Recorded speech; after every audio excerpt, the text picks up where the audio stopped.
Minus 10, 9, 8, 7, 6, 5, 4, 3, 2, 1, 0. Welcome back, everybody, to the GetBack Podcast. I'm your host, Damian Dusten, here with Ayden Jones. Welcome back, ladies and gentlemen. episode 60 of the GetBack Podcast. That's a big Big milestone, 6-0. I feel like. Big 6-0. Come on now. I, I really don't even know how to start the pod after what we saw. We're going to talk about a lot of stuff, but of course, we do have to start off. I'll start off. With history. History was made in the finals. Yes. In a long time.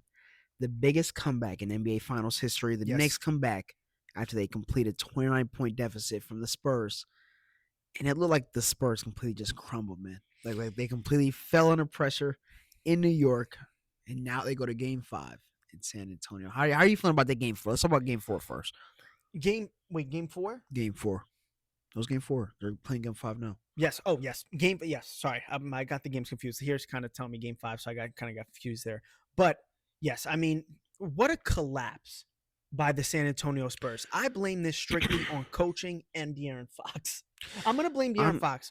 I can blame a lot of people. I can blame Stephon Castle. I can blame Wemby.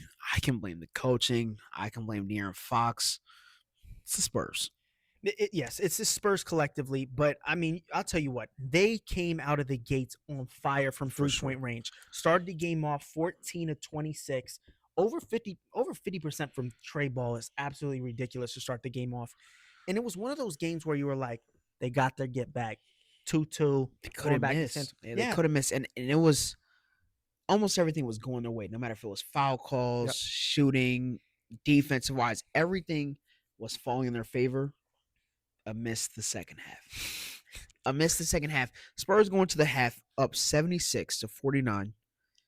And I think since that point, it just kept creeping up for New York to make that comeback. Like, you could just see signs of it. Here's why I say coaching. One, if I was Mitch Johnson in that huddle, listen, they were hot from the three ball to start the game off. Yeah. Absolutely. Yes, sir. 0 for 9 from 3 to start it off in the second half. Yeah. It at some point you do need to abandon what's not working and try somewhere else. Oh, by the way, you have a guy 7'6" that you can just dump the ball to if you also want. 2 for 8 on 3. Yes, that's the one thing about new NBA. I love it. I'll never hate on new NBA like how the old heads do.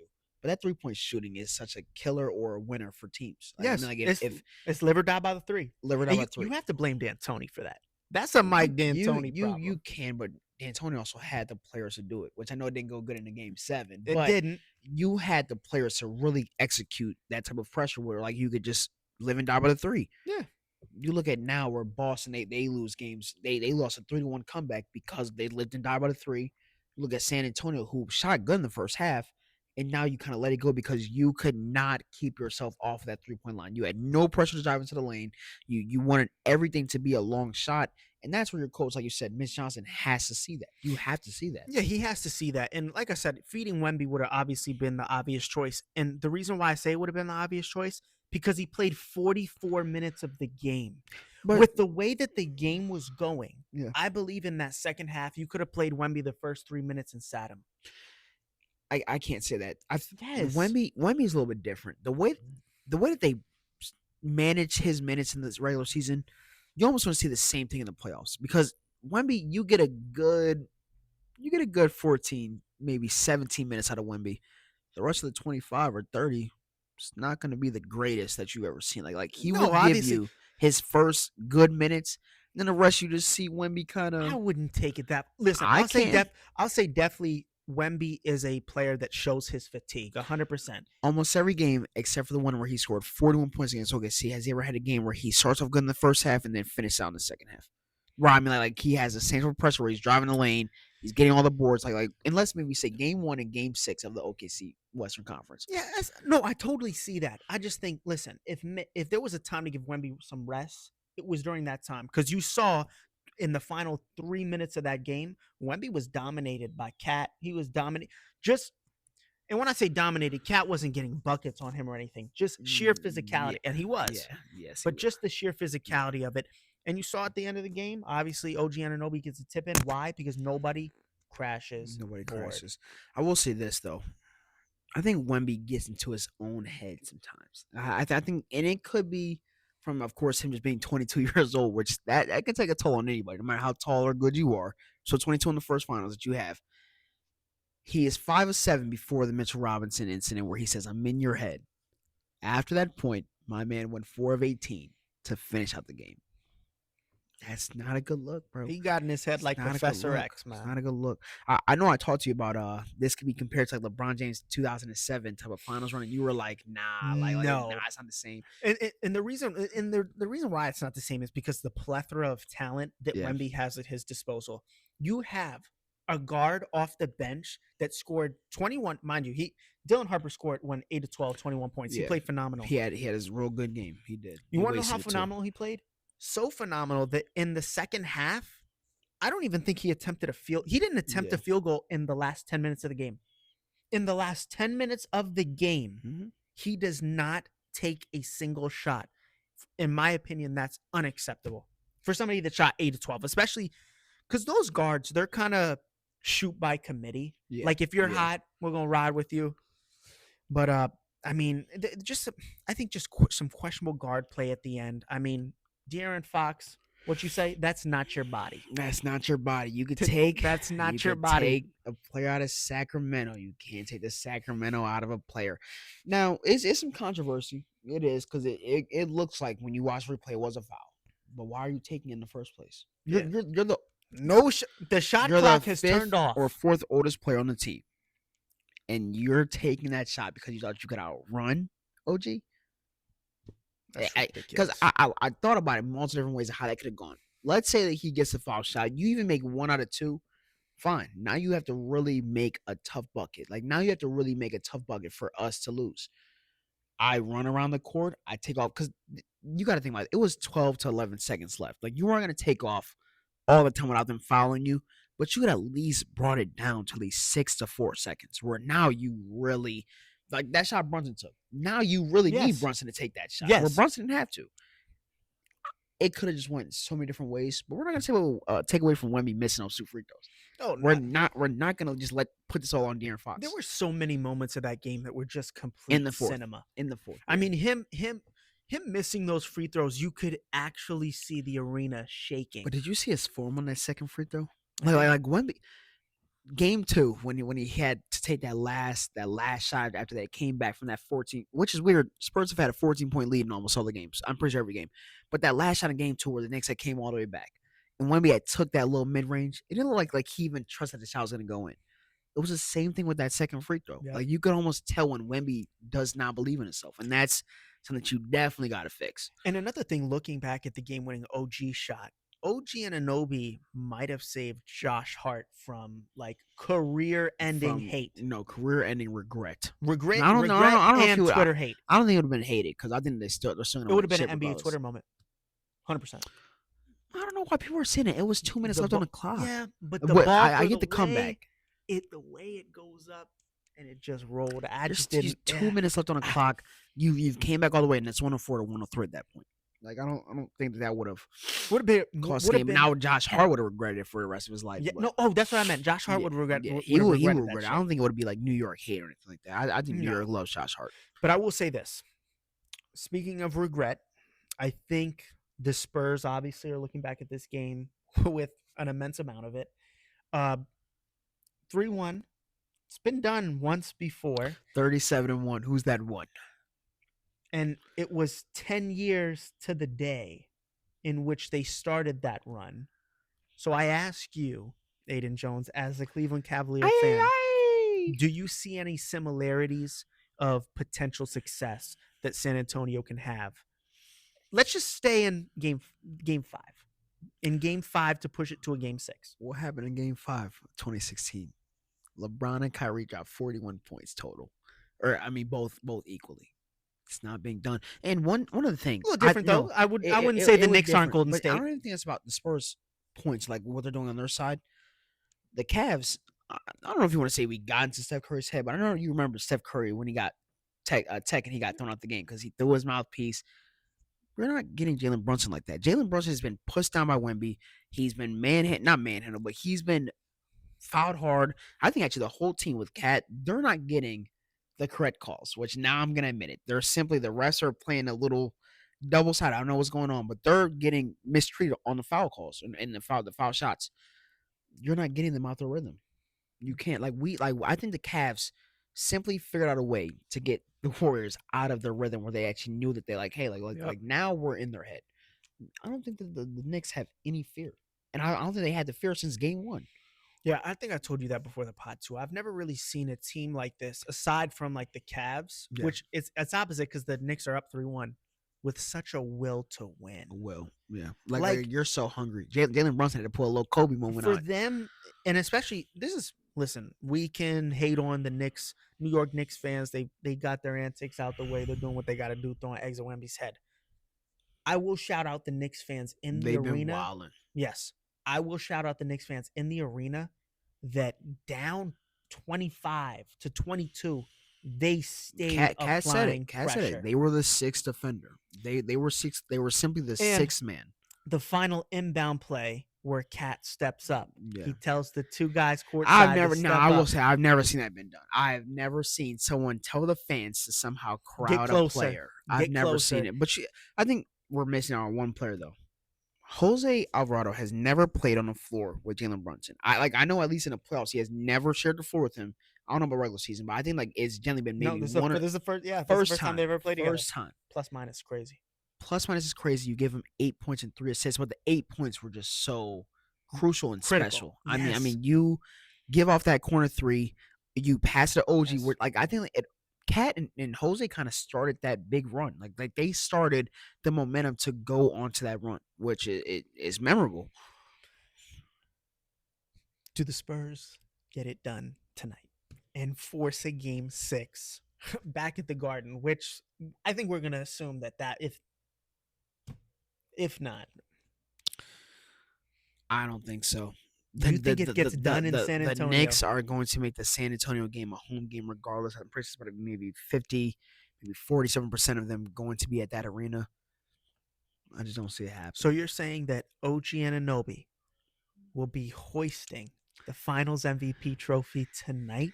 Is that what you mean to say? I don't know if I can say that. OG has played a very, very special part into this if they win Finals, but I would still have to give it to Jalen Brunson. You'd have to give it to Brunson, really? Even though OG's had all these huge critical moments in games, and he's averaging close to what? I think OG is 30? A better all-quarters player, but when you talk about King Clutch, who's winning you the game in the fourth quarter, it's Jalen Brunson. And this last game, he didn't play terrible. Like I know the other games where he's going maybe like shooting maybe 35, 40%.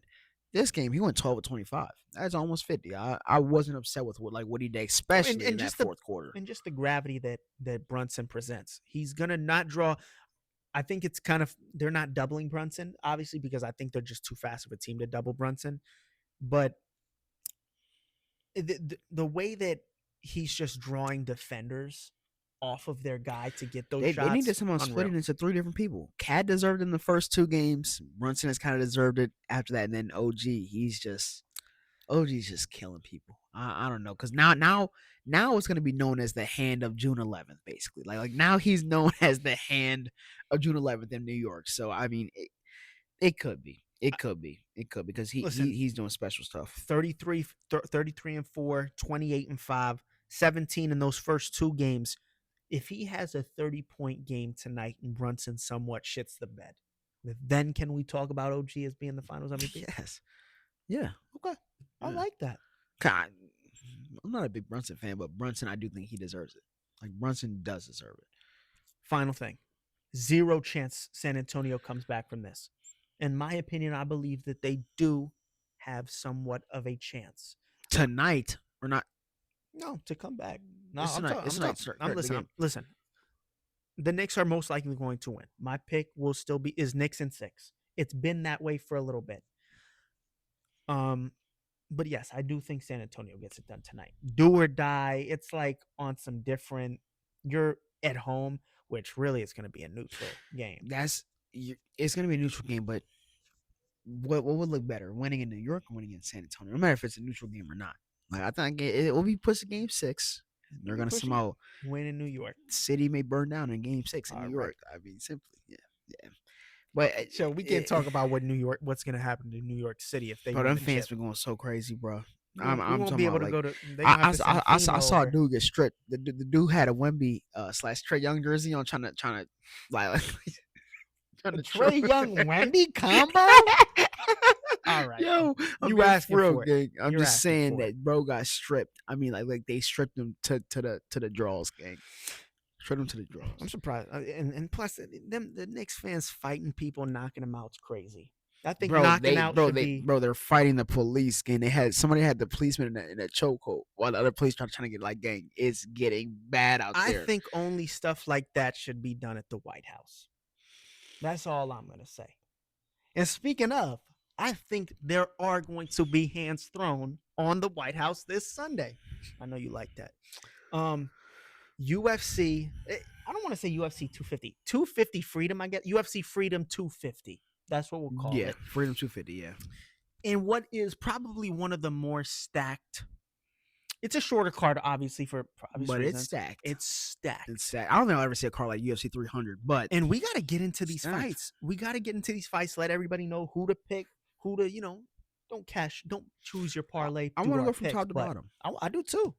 Wait, you want to go from top to bottom? Top to bottom, or you want to go from bottom to top? I want to go bottom to top. Pause. Is that not okay? I feel like we should. Okay. In the featherweight division, start kicking it off. We have the kickboxer Diego Lopez going up against up-and-comer Steve Garcia. This is going to be. This has potential to be a good fight. Not potential. It will be a good fight. I think Diego is a level above Steve Garcia. Steve Garcia is very, very versatile. He is like what I'm saying. Like he can go to the ground, he can kick, he can move around, and I think he's also very light on his feet. Where like he knows how to kind of jump around his opponent. And yes, Diego is very good. If he wins this, he may get somehow another chance. But I don't think he should. But I think that should be a setup for like if you win your next one, because it's the best fight. I hate to tell you, it's usually the best fight. When it happens, they have not missed with one. I have Diego winning by knockout in the second round. Because here's another thing, too. I think Diego obviously is going to be hungry. People don't realize that the weather is actually going to play a factor. Them being outside, I think Diego Lopez being in championship fights, we see the way that he goes about training. He's very cardio-oriented. I think that Steve Garcia is just going to gas first. Diego Lopez is going to TKO him probably in the middle, late second, maybe third round. That's my prediction. I got this one possibly going to decision. I'll give it to Diego, but I don't think nobody's getting knocked out. I believe in Steve. Steve is he's pretty good. Okay, I like next that. fight. In the middleweight division, we have 8-1 Bo Nickel against Kyle. I always messed up saying his name. Mr. Kyle. Mr. Kyle. Yeah, that sounds crazy. Mr. Kyle. Yeah, you better say that. Well, you gotta stop. You gotta stop, bro. But listen, this is a fight of two grapplers. I think Bo's gonna win. They kind of just feed. I'm not a big fan of Bo. I'm not either. After Bo lost one, now you have to feed him trash skins again. And this is the fight that I'm actually not a fan of. I'm not a fan of the Bo Nickel. I'm not a fan of any Bo Nickel. Yeah, I'm not a big fan of Bo Nickel fights in general. That's what I'm saying. I'm honestly, you could say I'm a UFC casual when it comes to Bo Nickel. I'm not even a fan of the Ritter, but I'm glad of like what he did. Like I'm glad that he was able to showcase us that he is not what he's brought up to be. You feed him trash cans, that's fine. I was feeding big guys. I was hate watching. I was hate watching. I like whatever. But yes, Bo will win that fight and move on to the next one. Moving on to the lightweight division, we have this could be one of the best fights. I'm sorry, this could possibly be one of the best fights. Yeah. Mauricio Rufy against Michael Chandler. This is going to be straight fireworks. Obviously, I think he's obviously favored in this fight for obvious reasons. I think Mike Chan can sometimes be a little too aggressive. Rufy is a lengthy guy. Like Mike is a little bit short, but he got a lot of firepower. Conor McGregor. I think Mike may have a chance. Like I know Rufy's favorite. Mike's been waiting a long time to get back in the octagon. I understand. He's waited a long time, and he never fails us. Listen, Rufy, to your point, he's going to control the distance with his length and reach. He's going to control the distance. I think he's going to take out Mike Chan's legs because that's the path. You take out Mike Chan's leg so he can't really press forward on you. But Mike also is not that bad of a wrestler. Mike isn't a bad He's wrestler. not that bad, but he does tend to abandon it. Roofy does have jiu-jitsu background. Of course he does. I don't think that's something that Mike Chan would want to do. I think Roofy gets a TKO here. I know we're not gonna talk about anything after the fights, but if Roofy wins this fight, that's setting him up. That's setting him up. Like that would actually set him. Even though Mike is ranked number 13, that does set him up. Talk about the next fight, man. I'm a little excited for this one, man. The Incredible Hulk in the heavyweight division, Josh Hokett, who is 9-0, going up against Derek Lewis. This is gonna be fire. Well, you know what? I actually don't know. It's gonna be fireworks, bro. It's gonna be. And I know I'm a very big D-Lou fan, very big. But I need D-Lou to have his best 90 seconds. If not, you're talking about someone who is a light heavyweight. First of all, very light on his feet. Again, he's faster than I think Derek Lewis. He knows how to keep a pace up, and he loves He has a to disgusting jab, by the way. very disgusting jab. But he also loves to simply just stand and bang. Like don't get it twisted. When he goes to the ground, very good ground and pound. But when he's on that feet, his pace is a lot different than a lot of other heavyweights. Because mind you, if you look at it maybe a year or two ago, he was literally a middleweight. Like he is almost doing what someone else we're going to talk about a little bit later is kind of doing, where he can shift his body weight a lot. Where I think his frame is actually a little bit little than D-Lou, but he's still got the speed. Still has the speed. He does have the speed, and I think he's really going to have to use that to his advantage. Yeah. Leg kicks. He's going to have to jab. He's going to have to use that jab as if that is his only weapon. And I think getting D-Lou to the body, we know D-Lou can gas out quick. His balls get hot. That's the only thing. If you can kick him, get some kicks to the body, throw some, even just tap his And body. I think also make sure that you are in control of the fight. Like Josh's fight against Denzel when he had won that first round fight. What did he do? He did it all on speed. Like he simply did not let the pressure go at all. Where he kept him in the corner. If it went to the middle, he still somehow got him outside of the arena, like outside of the octagon. He plays his role very good. And the Incredible Hulk said it. I will say this though, my one concern going into just all these heavyweight fights on this card, and just the heavier guys in general, is the weather. They're going to be outside in that humidity. It's going to be 75, 80 degrees, just humid as shit. I really think you're going to see these guys gas out a lot quicker. Yeah. So it's really just going to come down to who doesn't gas first. Obviously, the Curtis fight. I can't say that Josh is going to gas out. The Curtis fight, you said the Curtis fight was... And he outlasted honestly Curtis. One of the best heavyweight fights I think I've ever seen. And I'm going to stand on that. That fight was completely insane. But what did he do that whole fight? Kept on him, bro. What Curtis was giving himself to, which that showed us he has a chin. Because I thought he could have been knocked out 4 or 5 different times, and he still ended up winning the fight. So I'm slightly a fan of Mr. Josh. I'm sorry. And we'll have no Incredible Hulk. And especially if he wins this fight against Derek Lewis, it'll be so big for him, and it'll set him up for a bigger fight. Moving on in the bantamweight division, we have Sugar Sean O'Malley playing third fiddle on a card, which I thought was crazy. It's getting to that point, but I'm excited for this because they could also set him up too. So for Almain Zahabi, who I think Zahabi is he's great. He's so great. Fun to watch. He's being hated on right now. I don't know if it's because he's from Canada or not, but he's being hated on. But he has a very, very good chance to be Sugar Sean. And he has GSP's trainer. He's training with GSP's trainer. Yeah. That's obviously big. I think a guy like Zahabi, he's very versatile.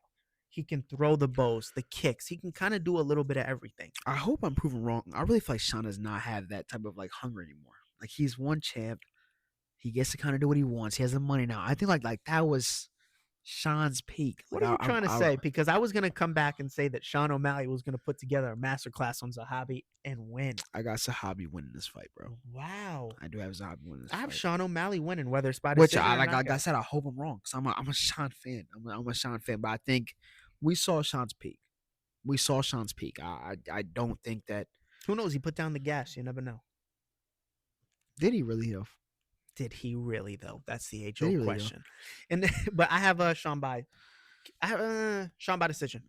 I got Zahabi by decision. I don't think nobody's getting knocked out. I have Zahabi by decision. Sean by decision. Okay. In the co-main event, we have this is the banger. Excited. We're getting into excited for this fireworks. In the heavyweight division, we have Alex Poatan Pereira against Cyril Gane. we're gonna see two of the most agile heavyweights I got some clash. stuff for this one. This will be a complete chess match. Like Yes. this is going to be a chess match where I think a lot of people are expecting it to go maybe like a 1-round thing for a lot of how Alex fights go. Gon likes to pick his opponents apart. Gon likes to find his positions. He actually will play it a smart way, knowing who he's fighting. I think Alex may be the best we have ever seen him. And I'm gonna stand on this little circle by myself before it happens. Alex has moved around, obviously, from 3 different divisions where he's cut a leg and a hand for 185. He cut an arm for 205. And now you're telling me he gets to simply eat while he goes to his camp and stay around similar to his natural weight. This may be the best that we have ever seen Alex Pereira in the octagon. Wow. Maybe. And some could say the same for Cyril Gane, who has been training unlike no other. The thing I'll say about Cyril Gane is I think he's going to have a bigger, more leg strikes than Alex can give out. Alex does like to kick that lead leg, kick the calf. I think Cyril Gane has some head kicks in the arsenal. He has some body kicks. He has the spinning body kick that he likes to do sometimes. I think he has more of an arsenal of weaponry on the feet than Alex, which I think he's going to have to use to his advantage against, to your point, a guy that's not really cutting weight right now. Give me Alex Tom Pereira in the second round. I'm gonna say with Alex, that being and then said. now after we're saying it, because I think we both agree that Alex will win this fight. Yeah, I have a question. All right, it's gonna be a 2-part question. Yes, if Alex Pereira, would you rather have a longevity fighter like John Jones or Anderson Silva 3-belt over a good span of 10 years where you're not fighting as active, but you're winning? Obviously, you're one of the GOATs. Would you have a 5-year peak of simply now having the second most UFC title fights, maybe coming up on the 7th to tie up Anderson Silva, and simply just dominating over three divisions? I would take that in a heartbeat. Now, the next question is, you already said it, is Alex Pereira going to be the new GOAT if he becomes the first 3-divisional champ in the UFC? No. If he beats Tom Aspinall. Tom's gone. Tom's gone. If he beats Tom Aspinall when they do fight after this, you're so crazy. Tom is not. He's never come back to UFC. Then he will be the GOAT. You're so weird for Alex that. Pereira wants his Moving fight. on. Alex Pereira wants his fight. He will be the GOAT, and Tom Aspinall is not coming back. So now you're going to tell me that Alex Pereira is going to be able to just Tom's dominate. coming back. Tom's coming Be back. able to just simply dominate this whole. He'll retire soon. Whole weight. He's gonna retire soon. He's almost 40. He's almost 40, but And he's winning. I promise He's you, only got knocked out bad once. Watch how good he looks at his natural weight with the heavyweight, and just see how much he looks. He's gonna look great, and you're gonna be like, damn, he got about 3 more fights in him. I swear he will. We'll see. I swear he will. He just signed a new deal, didn't he? Yeah. Exactly. Moving on to the main event, we have Ilia Topuria against Justin Gaethje. And this is really just a public execution on the White House lawn, and it hurts. It hurts because you have these two great fighters, and one is just simply so much greater than the other that it almost just kind of takes away from the two names. That's where I stand, at least. And you know what? I hope. Actually, I don't hope. I don't know who I really want to win. I hope Justin can prove me wrong and make it somewhat of a fight, because Justin I don't think he stands options. a chance. Justin has 3 options. Be careful with what you say here. You can play outside the octagon, kind of find your spots, pick a part where you at least let him feel your power, but it's not where you're completely just going crazy like I did against Patty. Or second option, you can't go like how you did against Patty and look for that knockout punch and simply put your life on the line. Third option, get knocked the fuck out. Third option, simply get knocked out. And it hurts so much. I think just the tension that has been brought in this last month from these two. It's not fake anymore. It's not something for promo. They actually want to kill each other. And I think Ilya is all the way in Justin's head. I mean, Justin's saying stuff like, my dad is my father. I was so upset with Justin last night. Y'all know Justin's my favorite. I'm not agreeing with some of the stuff that he's doing at the moment, but he is still my favorite. Ilya said that I'm already in his head. He's like, I know that he knows that I will knock him out in the first round. That's what Ilya said to Justin. Justin looked at him and said, no, you know that you're going to knock him in the first round. What does that even mean? What? Tell me what does that mean? I think the brain damage has already gotten to Justin at this point. I'm hurt, I think bro. this title shot lose. It hurts. I'm going to see my guy lose like that? And the White House lawn. not just lose And on an even now higher that's the only thing. stage. I will say this. I don't think it's going to be like a first round knockout. I think this will play into maybe a second, third round. That's where it gets bad. Okay. You had like the Max fight didn't go to 3 rounds. I think people always think You see what Max Holloway did to Justin Gaethje for 5 rounds until he played with his food, knocked him out with 1 second left. he didn't play with his food. He didn't play with his food. Anyway, Ilia Topuria, mark my words, put this down right now, will knock out Justin Gaethje in the first round. And he won't TKO him. He will knock him out unconscious to where they're going to have to fish his tongue out of his mouth. Ilia's going to feel that one punch, and I guarantee that he will not play as aggressive as he usually does. He's going to feel one kick or one punch, and then he'll realize, oh, this is serious. Second, third round knockout by Ilia. Simply. No first round. You're not going to disrespect my guy. I'm glad you want to see it go in like that. Nonetheless, going to be a great card.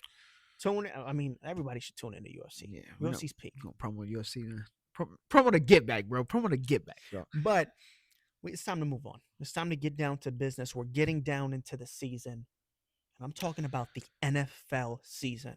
We're going to do this one a little bit different also. I know that as summer goes on, when NBA is over, of course, that's when we kind of really take over our NFL crown. I want to talk about some power rankings today. I think these are early power rankings where June has obviously given us all the main trades and everything like that. And you know how June gets down. All the players that are in trouble, they got to deal with the stuff they got to deal with so they can sign on. Where your phone at? Let me bite it. Shout out Stephon Diggs. He can sign with any team now. But yeah, I think we should give our top 5 NFL power rankings before we start. 100%. 100%. How do you want to do this? Do you want to go hand in hand, or you want to give your 5? I'm gonna give my number 5. You give your number 5. We'll go down our list together. How about that? All right. And my number 5, I have the New England Patriots. I know after the Super Bowl, this is kind of I don't want to say a hot take pick, but it's to insert them back into the top 5 after only gaining one big player. It's going to be interesting, but I do think that with A.J. Brown, their offense is going to be better. Drake May's going to develop a little more, and I think Mike Vrabel going to put all that side chick stuff behind him, and he's going to coach his you-know-what off. Give me Patriots at 5. That's fair. My 5 is going to have to be a little bit different. I got the Houston Texans, which I know is going to be a surpriser. I think Houston this year, we're not going to necessarily talk about C.J. Stroud, but I think C.J. Stroud will have such a great backup plan with now having a good offensive line and also getting Tank Dell back, which is, I think, simply his best friend. And their defense is still top 3. Like, I know you could talk about Broncos. We can talk about the Rams obviously doing what they do. I think Houston sits right in that 2 to 3 category, right behind the Rams. So I'm going to have to take Houston on my 5. I really like that pick because I totally forgot about Tank Dell, and you just reminded me that he has that weaponry coming back for him. And number 4, I got the Seattle Seahawks, man. They're the defending Super Bowl champions. We have to give them the respect. Sam Darnold, in my opinion, is only going to get better with JSN and Shaheed. They got rid of Shaheed. And the defense, too. I mean, I like who they drafted defensively. Yeah. And I think, yes, they did lose some pieces like Woodland, but I still think they are one of the deeper teams in football. Give me the Seattle Seahawks at number 4. My number 4 is going to be the Denver Broncos. I think the Denver Broncos, you didn't have the best free agency, didn't have the best offseason, but I think when you add on to somebody like Jalen Waddle, that definitely switches things up, especially for Bo Nix, who he cooked with what he had. We're not going to say his receivers were bad, but it wasn't necessarily maybe a Jalen Waddle like how you can have this year. I think the defense, even though you're losing somebody specific, defense is still going to be, like I said, in that top 3 category. So give me the Broncos at 4. Well, I think we're kind of somewhat similar. At number 3, I have the Denver Broncos. I have them one spot above. But you know what?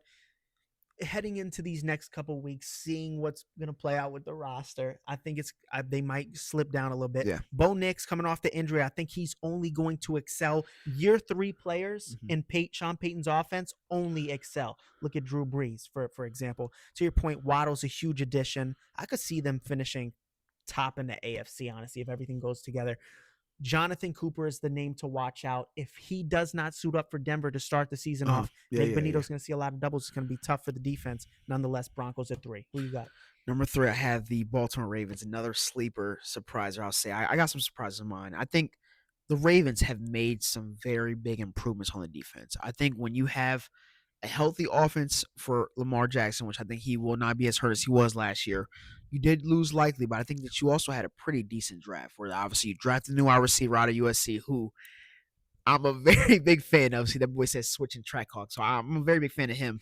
But I think, like you said, the defense has much improved. I mean, you get Henderson, who I think he will come in and have a pretty big impact, and I think that this team could be sitting possibly a Super Bowl contender.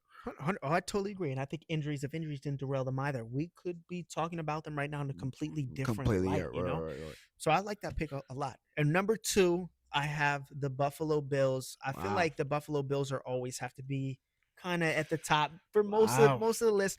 But here's the reason why I have them there.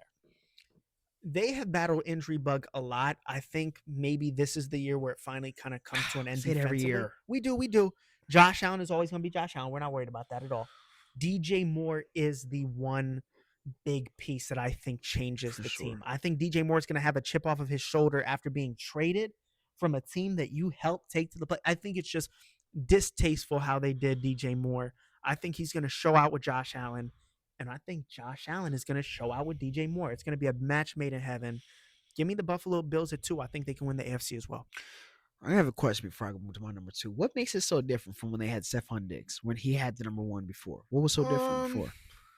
I don't know. DJ Moore doesn't come with the baggage that I think Stephon Diggs does. And while during that time, Stephon didn't come with the most baggage, he was a complainer on the sideline. DJ's not a complainer. I think that he was also a tier above DJ Moore. And also, too, I think Josh, second year in this offense now with the OC, I think he had baby daddy. That changes people's mindset, gang. That changes people's mindset. You got a kid. Exactly. Now he's a father. Who knows? Maybe the whole father thing changes over. But I have Buffalo Bills at 2. Okay, my number 2 is going to be Seahawks. Like you said, they lost some pieces. You lost Kobe. You lost Willen. And I think after winning a Super Bowl, they have the same mindset. I think going into last season, we didn't have them that high on our radar. Like, it wasn't like, oh, they're winning a Super Bowl. It was playoff contentions. It wasn't they're going past the San Francisco 49ers. They're not going past the Rams. Like, we had other teams way ahead of them, and they just proved us all wrong.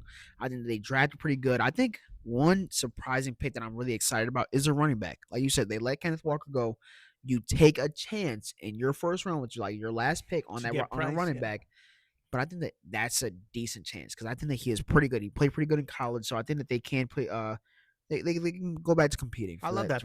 I love that pick, and I think Price is going to be a really good running back for them. Yeah. And even though he was the second string running back at Notre Dame, to still be practicing with Jeremiah Love, who is I hope you know that a lot of people in college, even if they're the number 1, they'll be the number 2 to Love. So yeah, for sure. Who's your number 1? And number 1 is the same number 1 you have, my guy. Come on now. The Los Angeles Rams, I mean, the talent is different bar tier. none. Different tier. Yes. They would be S tier. If it was A, B, C, whatever tier, they are S tier. They are the standard. Yeah. You have Matthew Stafford coming off of an MVP season. Puka Nacua coming fresh off of rehab. Devontae Adams. Miles. You got the CBs, the defense. You still got Young on the other side of the line.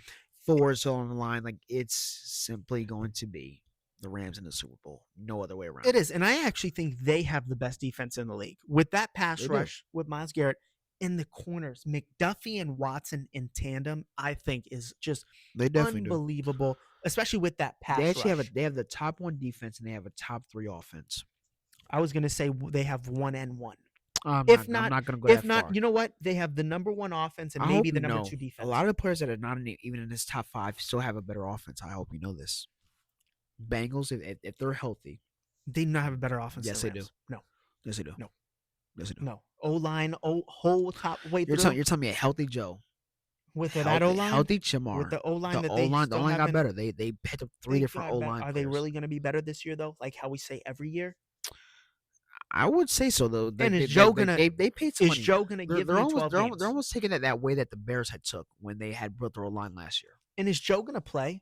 And yes. I only ask this because he's starting to reach an unprecedented territory of Andrew Luck-ish type of like we're gonna have to start to question it. Another leg injury. We're gonna have to start comes with the bad O-line, and they built it up. They simply built it up. So we'll see. It'll be interesting. They're going to have to put up 40 to win the game by 10. I mean, put it that way. No Trey? You forgot they have no Trey? True. Because then the offense is going to be out there the offense is going to have to be out there somewhere. Like, I feel you still have the 1 and 2 T, Jamar. That's going to be a sleeper team. A complete sleeper team. Yes. Last question, because I just want to know, just out of curiosity, before we wrap up the episode, who's going to be your NFL MVP? NFL MVP. I have mine, and you're gonna. You're not gonna like mine either. You're not gonna like mine, because you're gonna think I'm such a weirdo. You're gonna think I'm a weirdo. Iceman Caleb Williams will be the MVP next year. The bombs I've seen this man drop in OTAs and mini camps. It looks like Luther Burns gonna have 1.2K. I love that you're calling that shot. Caleb Williams will have 4.5. I have another quarterback in that draft class winning MVP. I have Bo Nix winning MVP. You can't be that biased, bro. I'm being so serious. Year 3 Sean Payton offense instilled. Look at Drew Brees' stats. Bias. Yeah, I was giving out a hot take. This is simple bias. With the addition 30 touchdowns without Waddle. I mean, what does Waddle get you? Another 10? Welcome back to the GetBack Podcast. I'm your host, Damian Dusten. Episode 60. Ayden Jones. Thanks so much for watching, ladies and gentlemen. Peace.